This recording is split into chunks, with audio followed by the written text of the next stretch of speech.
ئەم کاتتان باش. دەستور بەو ڕێڕەوە دادەنرێت کە دەسەڵاتەکان بەسەریدا دەڕۆن و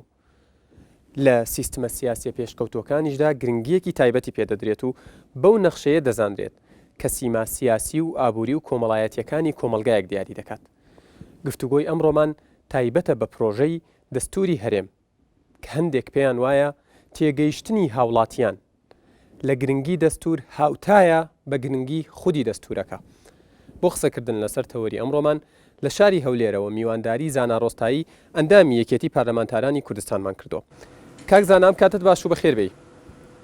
بە بۆچوونی تۆ پێویستە بەڵێ کاک زانا لە ئێستا دەلایەنەکانی ئۆپۆزیسیۆن داوا دەکەن کە پرۆژەی دەستوری هەرێم بگەڕێنێتەوە بۆ پەرلەمان. ئەگەر تۆش هاوڕایت دەکرێت بۆمان ڕوون بکەیتەوە بۆچی؟ بێگومان من خۆم سەربەلایەنێکی ئۆپۆزیسیۆن و دیارە ڕای من ڕای ئۆپۆزیسیۆنە لێرەشدا پرۆژەی دەستوری هەرێمی کوردستان لە ساڵی 2002 لە خولیەکەمی پەرلەمانەوە ئامادەکرا، پاشان لە خولی دومی پەرلەمانەوە لە ساڵی 2005 ڕێگادرا بە سەر لە نوێ تاوتوێکردنەوەی و لیژنەیەک پێکات و ئێمە ئەندامی لیژنەی پێداچوونەوەی دەستوری هەرێمی کوردستان بووین و ماوەی زیاتر لە ساڵ و نیوە کارمان لەو دەستورە کرد. ئەو هەلومەرجەی کە ئێمە لەو کات گفتوگۆمان لەسەر بەرگە و مادەکانی دەستوری هەرێمی کوردستان کرد کە ساڵی 2006-2007 لەگەڵ ساڵی 2011 گۆڕانشی گەورە ڕوویداوە لەسەر ئاستی هەرێمی کوردستان و هێزە سیاسەکانی کە لە ململانێدان و دەرەنجامەکانی هەڵبژاردننی 25 خولی سێمی پەرلەمان لەگەر خولی دومی پەرلەمان بێگومان هەلومەرجێکی نوێ هاتۆتە گۆڕ و تێگەیشتنی کۆمەلگا بەرەو پێش چووە و داواکاری خەڵکو و جەماوەر زیادی کردووە. ئەوە هەمووی وا دەخوازێ کە ئەو پرۆژەی دەستوری هەرێمی کوردستان کە خۆشبەختانە نەدرا ڕاپرسی و ئێستا دەرفەت ماوە بۆ کردنەوەی دەرگای گفتوگۆ لەسەری بەڕەزامەندی دوو لە سەسەی پەرلەمان ئێستا جێی خۆیەتی سەر لە نوێ گفتوگۆیەکی چڕ و پڕی لەسەر بکرێتەوە، بەڵام بە ماوەیەکی زەمانی کورت بۆی دەربچین بە دەستورێک کە لەگەڵ داخوازیەکانی ئەم قۆناغی هەرێمی کوردستان وەڵام گۆبێ. وەڵە کاک زانە ئامادەکردنی دەستورێک لەلایەن پارلەمانێکەوە کە بەتاڵ بووە لە ئۆپۆزیسیۆن چ کاریگەریەکی سەلبی لەسەر ئەو دەستورە داناوە؟ ناتوانین برێن پەرلەمان بەتاڵ بووە لە ئۆپۆزیسیۆن، بەڵام ئۆپۆزیسیۆن بە شێوەی ئێستا بەهێز نەبووە لە بەرەوەی چەند هێز لایەنێکی تر کە بەلیستی جیا هاتبوون ناو هەڵبژاردنەکان و دەنگی ئۆپۆزیسیۆن بوون و لەوانەیە هاوڵاتیانی کوردستان شایدی ئەومان بۆ بدەن گفتوگۆکانی لەسەر مادە و بڕگەکانی دەستور کە کرا. ئێمە ئەو لایەنە سیاسیانەی دەرەوەی پارتی و یەکێتی گفتوگۆی جددی و تێروتە سەرمان لەسەری کرد. ئەم پرۆژە دەستورەکە لەو کات بەڕێوە چوو با بڵێن هێزێکی گەوری وەکو بزوتنەوەی گۆڕان تێیدا بەشدار نەبوو لە گفتوگۆکان و تێبینی هەبوو لەسەر تێپەڕاندنی لە پەرلەمانی کوردستان. ئەمڕۆ حەقی خۆیەتی لەبەرەوەی ئەوانش هێزێکی کاریگەر و گەورن و هێزەکانی تری ئۆپۆزیسیۆنیش هاوڕان و توێژەشی زۆری ڕۆشنبیر و نووسەرانیش لەسەر ئەوان کە سەر لە نوێ چاو بەم پرۆژەیەدا بژێردرێتەوە. هەمان قسەی منت کرد کە دەڵێم هەلومەرجی ئێستای 2011 جیاوازە لە هەلومەرجی تێپەڕاندنی دەستور لە پەرلەمانی کوردستان، بۆیە ئێستا جێی خۆیەتی سەر لە نوێ چاوێکی پێدا بژێڕینەوە. بەڵێ کاک زانە زۆر جار دەوترێت کە کوردستان بێ دەستورە و لە بەرامبەریشدا وەڵامێکەیە کە کوردستان خاوەنی پرۆژەی یاسای دەستورە و بڵین پارلەمان دەنگی لەسەردا و لایەنەکانی ئۆپۆزیسیۆن ڕێگر بوون لەوەی کە ڕیفراندۆمی لەسەر بکرێت. ئێوە وەڵامتان چییە؟ ئەگەر لایەنەکانی ئۆپۆزیسیۆن لە ساڵی 2002 و 2011 ڕێگر بوو بێن لە هەبوونی دەستورێک و پەسەندکردن و ڕیفراندۆم لەسەرکردنی، بەڵام خۆیمە لە ساڵی 92ەوە خاوەنی پەرلەمانێکین ئەدی ئەم 18 ساڵی ڕابردوو چێ لەی بەرپرسە کە ئێمە بێ دەستور بووین. هەتا ئێستاش ئەو یاسانێک کە لە پەرلەمانی کوردستان دەرەچن لە دیبازەکەیان دەنووسرێت پشتبەستن بە یاسای ژمارەیەکی پەرلەمانی کوردستان کە ئەو یاسایە بۆ جێی دەستوری گرتوتەوە بۆ ئێمە. ئەمەش بەڕاستی خەلەلێک و کەمکوڕێشی یاساییە لە یاساکانی ئێمە هەیە. دەبواە ئێمە لە زووەوە و لە پێش ڕوخانی ڕژێمەوە ببینە خاوەنی دەستوری خۆمان. ئەو کات کە ڕژێم دەڕووخا و دەستوری نوێی عێراقدا ئەمەزرا ناچار اعترافی بە دەستوری هەرێمی کوردستان دەکرد و دەبووە ئەمری واقع و کارێکی باش دەبوو بۆ هەرێمی کوردستان کە پایەکی تریکیانی سیاسی خۆمان بینا دەکرد کە بریتە لە هەبوونی دەستورێک کە ماف و ئازادیەکانی خەڵک. بەڵێ کاک زانە بەڕای تۆ تا ڕوخانی ڕژێمی سەدام بۆچی ئەم کارە نەکرا؟ ئەمە دەگەڕێتەوە بۆ ئەو ململانێ سیاسیانێک کە ئەو کات لە نێوان هێزلانە سیاسەکانی حکومڕان لە هەرێمی کوردستان هەبووە و بۆ ئەو بووکە بەڕاستی دەسەڵاتدار زۆرترین دەسەڵات بداتە خۆی بۆ پێشێرکردنی ماف و ئازادیەکانی خەڵک لەبەرەوەی ئەگە دەستور تاکە زەمانەتێکە بۆ ماف و ئازادیەکانی خەڵک و سنوورێک بۆ دەسەڵاتی حکوومەت دادەنێ بۆ دەسەڵاتی تەنفیزیدا ئەنێ بەڵام لە غیابی دەستور ئیتر پەرلەمان هەر یاسایشی بێوێت دەری ئەکا و حکوومەت هەر بڕیارێکی بێوێت دەری ئەکا و دەسەڵاتداران بەو شێوەیە دەسەڵات پیاداکەن کە بە خۆیان ئانوێ بەڵام دەستور ئەبێتە ئەو چوارچێوەیە کە هەموو لایەک دەبێت پێ پابند بن بە پەرلەمان و بە حکوومەت و بە سەرۆکایەتی هەرێمەوە و بە هاوڵاتیانیشەوە و ماف و ئازادیەکانی خەڵک ئەو کاتی ڕۆشن و دیاریکرااو دەبن کەواتە بۆ ئەوەی باشترین دەرفەت وەگرن لەو هەلومەرجە بۆ پیادەکردنی بەرنامە سیاسەکانی خۆیان و جێبەجێکردنی بەڕژەوەندی حیزبەکانی خۆیان پێدەچێت لەو کاتە کەمتر خەمیان کردووە لە پەیڕەوکردنی دەستورێکیان پیادەکردنی دەستورێک. بەڵێ کاکزانە لە ڕاپرسیەک کە پەیمانگایەکی کوردی کردوێتی 54% بەشداربووان پرۆژەی دەستوری هەرێم بەپەسەند نازانن و ڕێژەیەکی تریش ئەو دەسەڵاتانەی بە سەرۆکی هەرێم دراوە بە دەسەڵاتێکی زۆری دەزانن و پێیان وایە سلبیاتی لە ئیجابیاتی زیاترە. ئەمە تا چەند ڕاستە و بەپەسەندی دەزانیتەوە؟ ڕاستە لە مادە یەکەمی پرۆژە دەستوری هەرێمی کوردستان نووسراوە کە سیستەمی سیاسی لە هەرێمی کوردستان سیستەمێکی پەرلەمانیە بەڵام کە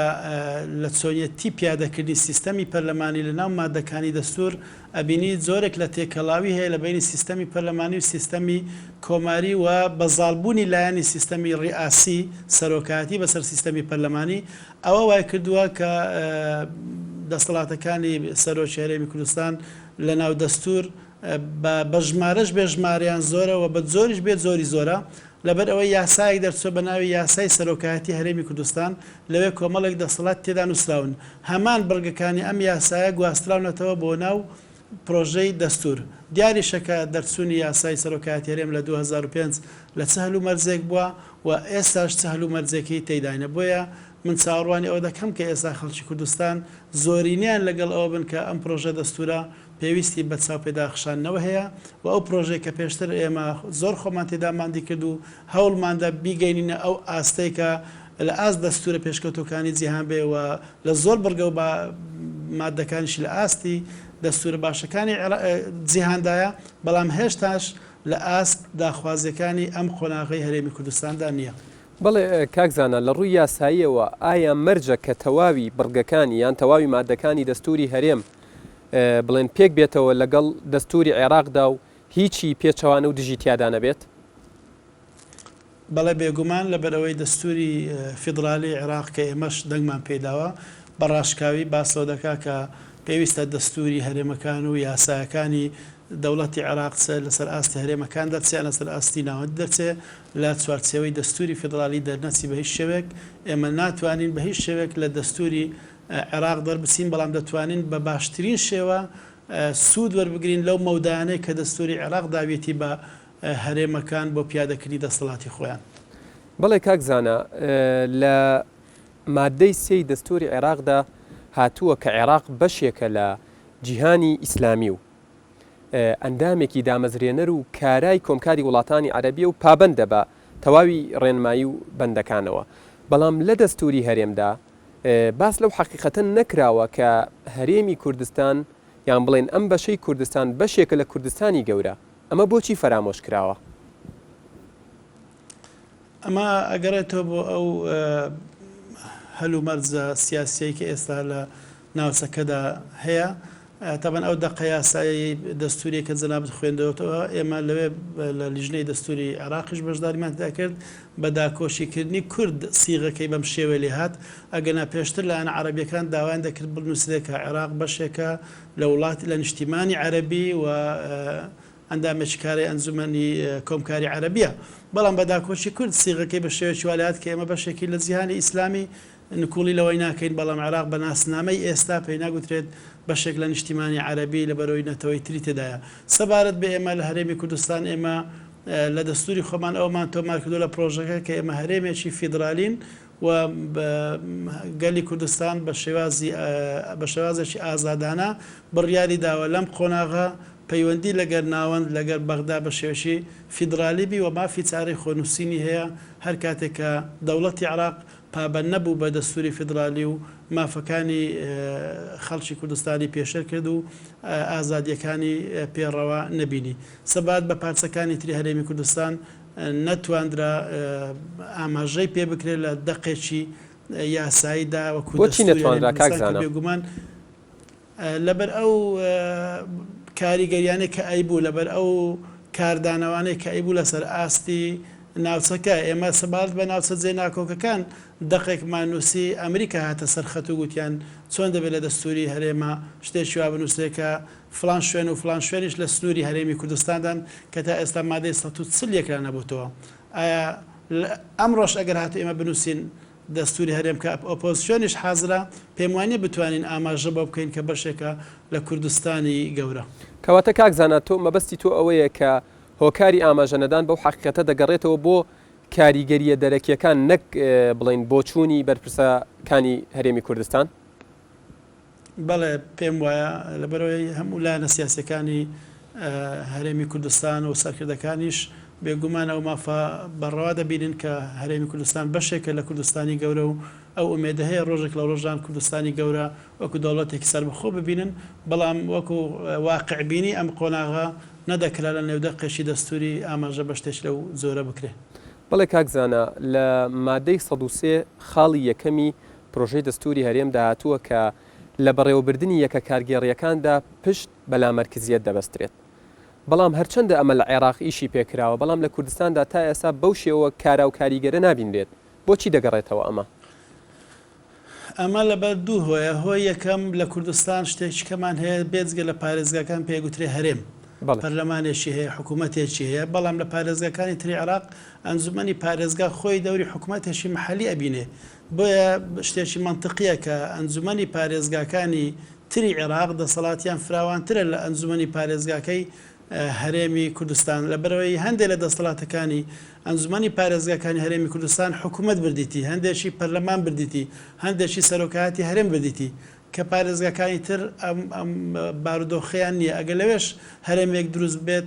دەسەڵاتەکانی ئەنجومەنی پارێزگاکان ناتوانێت بەو شێوەیە پیادە بکرێت بەڵام لەگەر ئەوەشدا دەکرا ئەنجومەنی پارێزگاکانی هەرێمی کوردستان دەسەڵاتی زۆر زیاتر لەوەی بدرێتێت کە ئێستا هەیەە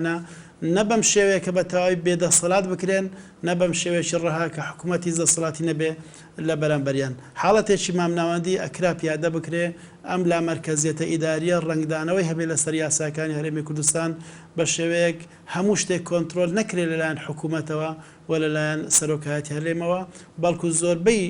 کارەکان بەجێ هەڵدرێ بۆ ئەنجومەنی پارێزگاکان کە ئەوە شێکێکە لەو دەستکاریانەی ئێستا ئۆپۆزیسیۆن داوای دەکات لە دەستوری هەرێم دەستکاری بکرێ. بەڵێ کاکزانە ڕخنەی ئەوە دەگیرێت کە هەرچەندە دەوترێت سیستمی دەسەڵات لە کوردستان سیستمێکی پارلەمانیە بەڵام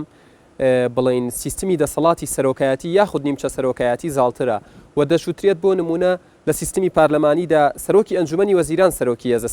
سەربازیەکانە بەڵام لە دەستوری هەرێمدا سەرۆکی هەرێم و جێگرەکەی ئەم پۆستیان پێبەخشراوە.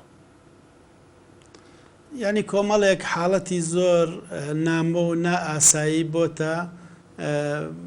دەقێکی دەستوری لەنا پرۆژەی دەستور جێی بۆتەوە سەرۆکی هەرێم و جێگری سەرۆکی هەرێم بۆم لە جێگری سەرۆکی ئەنجومەنی وەزیرانیان دوو جێگر ئەم حاڵەتانە خۆیان خۆیدا شتێکی زۆر تەبیعی نین و سەرۆکی هەرێم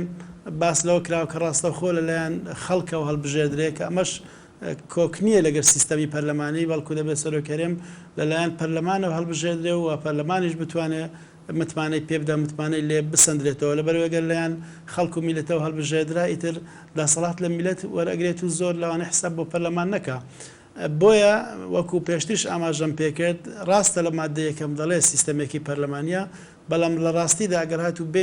122 مادەکەی پرۆژەی دەستوری هەرێم شی بکەینەوە ئەبینین سەرۆکایەتی بەسەری دازاڵە نەک پەرلەمانی سیستەمێکی تێکەڵاوە بە زاڵبوونی لایانی سەرۆکایەتی بەسەری کە ئەوەش ئیرادەی سیاسی ئەم قۆناغی ڕابردووە بووە و زۆرینەی پەرلەمانی کە ئەوان تێدا باڵا دەستبین و زۆرینەی لیژنەی دەستوری کە تەنها دوو ئەندام لە کۆی 19 ئەندام تەنها دوو ئەندامی ڕێی پێچەوانەی هەبووە کە نوێنەری کۆمەڵی ئیسلامی نوێنەری یەکگرتووی ئیسلامی بووە لایەنەکانی تر هەر هەمویان بە یەک شێوە بیریان کردێتەوە و تەوەجه وا بۆ کە سیستەمەکە بەرەو کۆماری بڕوە. بەڵێ کاکزانە لە کاتی خۆیدا بڵێن لایەنە ئیسلامیەکان بە تایبەت کۆمەڵی ئیسلامی و گرتووی ئیسلامی کوردستان تێبینیان لەسەر هەندێک بڕگەی دەستور هەبوو. ئەو بڕگانە چی بوون و بەچی گەشت تێبینیەکانتان؟ بەشێک لە تێبینیەکانمان پەیوەندی بە ماف و ئازادی گشتیەکانی خەڵکەوە بوو کە لە دەستوری عێراقدانی پێدانراوە، بەڵام لە پرۆژە دەستوری هەرێمی کوردستان نەدەگەیشتە ئەو ئاستە بەرزەی کە لە دەستوری فیدرالی هەیە. کارمان بۆ ئەوە کرد بە تایبەتی ئازادی ڕۆژنامەگەری و خۆپیشاندان و مافەکان تری هاوڵاتیان و بەشێکی پەیوەندی بە ناکۆکبوونی پرۆژە دەستوری هەرێم لەگە دەستوری فیدرال لە بابەتی پێگەی ئیسلام و شریعەتی ئیسلام لە کردداری یاسادانان لە هەرێمی کوردستان کە بە شێوەیەکی زۆر بچووک باس لە ڕۆڵی ئیسلام و شریعەتی ئیسلام کرابوو لە دەقا سەرەتایەکان. تەنانەت لە پرۆژەی ساڵی 2002 تەنانەت وشەی بسم الله الرحمن الرحیمیش لە پرۆژەکە نەنووسرا بوو. ئێمە بە هەوڵ و توانە و بە ئیقناعکردنی برادرانمان لە لیژنەی دەستوری و قیادەی سیاسی لە دووە ساتەکانی تێپەڕاندنی دەستور لە پەرلەمانی کوردستان قەنەعەتمان پێهێنان کە هەمان مادە دەستوریەکەی مادەی 2 لە دەستوری فدرالی عێراق بگوازرێتەوە بۆ مادەی 6 پرۆژەی دەستوری هەرێمی کوردستان بۆی هەرێمی کوردستان کەمتر نەبێت لە ڕووی ڕێزگرتنی لە ئاینەکەی و لە شریعەتی ئیسلام لە دەستوری عێراق. ئەمەش دەستکەوتێکی گەورە بوو گرنگ بوو لە کاتی خۆی بە دانوستانی سیاسی توانیمان بەدەستی بێنین. بەڵێ کاکزانە هەندێک لە نووسرە ئەلمانیەکان باس لەوە دەکەن کە هیچ ئامارێک لە بەردەست نییە کە بیسەلمێنێت کە زۆرینەی کوردستان لە پەیڕەوانی ئاینی ئیسلامن و دەشڵێن کە لایەنە ئیسلامیەکان مەبەستیان بووە کە سیستمی حکومڕانی لە کوردستان بەرەو سیستمێکی ئیسلامی بەرن. ئێوە وەڵامتان چییە؟ وەڵاهی کەمترین شارەزاوی کەمترین شارەزای لە بواری ئامار ئەیسەلمێنێ کە زیاتر لە 90% خەڵکی کوردستان لە پەیڕەوانی ئاینی ئیسلامن ئەگەر زۆریش پابند نەبن پێوە لە هەندێ ئەفکار و لایەنی سیاسی لێ پێیا بۆ کە پابندینە زۆر بە ئاینەکان، بەڵام وەکو میلەت وەکو زۆرینەی خەڵکی کوردستان وەکو لە ڕاپرسێکی ئەم دواییانەی ڕێکخراوەشی ئەمریکی دەرکەوتووە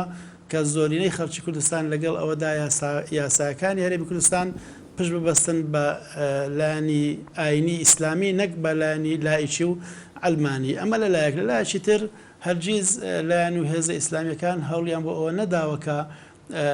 کوردستان ئێستا بکەنە هەرێمێکی حکومێکی ئاینی وەکو خۆیان دەڵێن. ئەوەی ئێمە لە دەستوری هەرێم لاکۆچیمان لێ کرد هەر ئەوە بوو لەو هەرێمە موسڵمان نشینە یاسایەک دەرنەچێت کە حەرام حەڵال بکە یان حەڵال حەرام بکە بیان پێشێلی سنوورە سوورەکانی شریعەتی ئیسلام بکات. هەر ئەوە داواکاری ئێمە بووە و شتێکشمان نەگوتووە تێپەڕی لە دەستوری فیدرالی عێراق. شتێک گوتومانە کە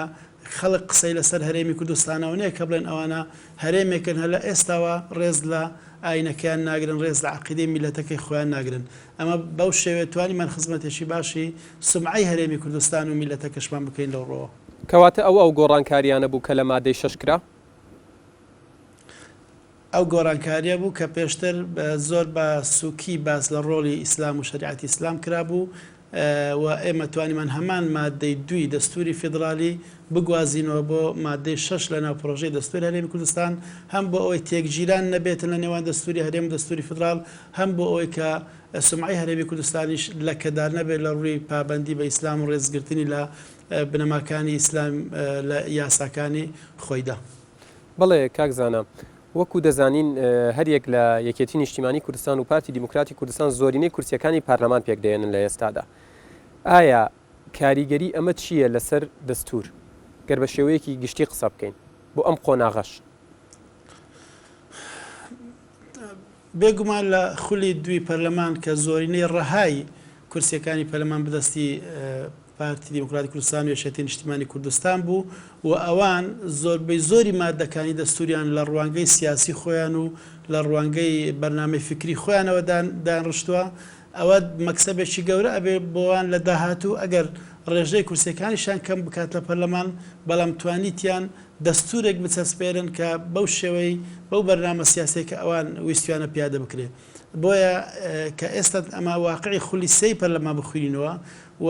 خولی چواری چاوەڕوانکراوی پەرلەمانیش بینە بەرچاوی خۆمان ئەبینین ئەم پرۆژە دەستورە ناگونجێ لەگەڵ پێکهاتەی ئێستای خولی سەی پەرلەمان و لە پێکهاتەی چاوەڕوانکراوی خولی چواری پەرلەمانی کوردستانیش. بۆیە کاریگەری دەبێت لەسەر ئەو یاسانێکە ئەو پرۆژە یاسانێک کە پێشکەش دەکرێن بێگومان هەموو ئەو یاسانە بەو شێوازە دەرەچن کە لەگەڵ بەرنامەی سیاسی هەردوو حیزبی حکومڕانی هەرێمی کوردستان لە ناو پرۆژەی دەستور کە تەسبیتیان کردووە یاساکانی بەم شێوەیە دەرەچن. بۆیە هەموو ئەو یاسانە کاردانەوەی خراپیان دەبێت و وەکو پێویست جێبەجێ ناکرێن چونکە وەکو زانایەک دەڵێت گرنگ ئەوە نییە تۆ دەستورت هەبێ، گرنگ ئەوەیە ئەم دەستورە تا چەند قبولی گشتی هەیە لەلایەن خەڵک و تا چەند بە پیرۆز سەیر دەکرێت و تا چەند پیادە دەکرێت. فایدەی چێداگە ئێمە دەستورێکمان هەبێ بەڵام دەستورەکە جێ ڕێز نەبێت لەلایەن هاوڵاتیانی کوردستانەوە. بەڵێ کاکزانە دواپرسیارم لە ئێستادا دەنگۆی ئەوە هەیە کە یەکێتی نیشتیمانی کوردستان کە ڕێککەوتنێک لە نێوان یەکێتی نیشتیمانی کوردستان و پارتی دیموکراتی کوردستاندا هەبێت بۆ تازەکردنەوەی 2 ساڵی تر بۆ دکتۆر بەرام ئەحمەد ساڵح لە بەرامبەر تێپەڕاندنی پرۆژەی دەستوردا. پێت وایە ئەم سیناریۆیە سەر بگرێت یاخود ئەم ئیشە سەر بگرێت و لە پارلەماندا کارێکی لەو جۆرە بکرێت؟ گەر بە کورتی وەڵامم بیتەوە. ئەوان بەڵێ ئەوان ئەگەر دەتوان هەڕێکەوتێک بۆ خۆیان بکەن، بەڵام ئەگەر نیازی ئەویان هەیە لەگەڵ ئۆپۆزیسیۆن بگەونە ڕێگە چارێک و تەوافق دروست بێتەوە لە هەرێمی کوردستان ئەبێ ئەم زۆر ڕێکەوتنامە ئەنجام نەدەن. ئەو ڕێکەوتنامانە ڕێگرتنە لە چاکسازی سیاسی، ئەو چاکسازی بچووکانەی کە لێرە لەوێ ڕاگەندرێن زۆر بچووکترن لەو چاکسازیە سیاسیەی کە پێویستە لە سیستەمی هەرێمی کوردستان ئەنجام بدرێت. بەڵێ زانا ڕۆستایی ئەندامی یەکێتی پارلەمانتارانی کوردستان سوپاس بۆ ئامادەبوون لە ستۆدیۆی نارتی لە شاری هەولێر. بینەرانی عزیز تاوتوی ئەمڕۆمان تایبەت بوو بە پرۆژەی دەستوری هەرێم. زۆر سوپاس بۆ ئەوەی کە بە دیارمانەوە دانیشن. کاتێکی خۆش بۆ هەموو لایەک.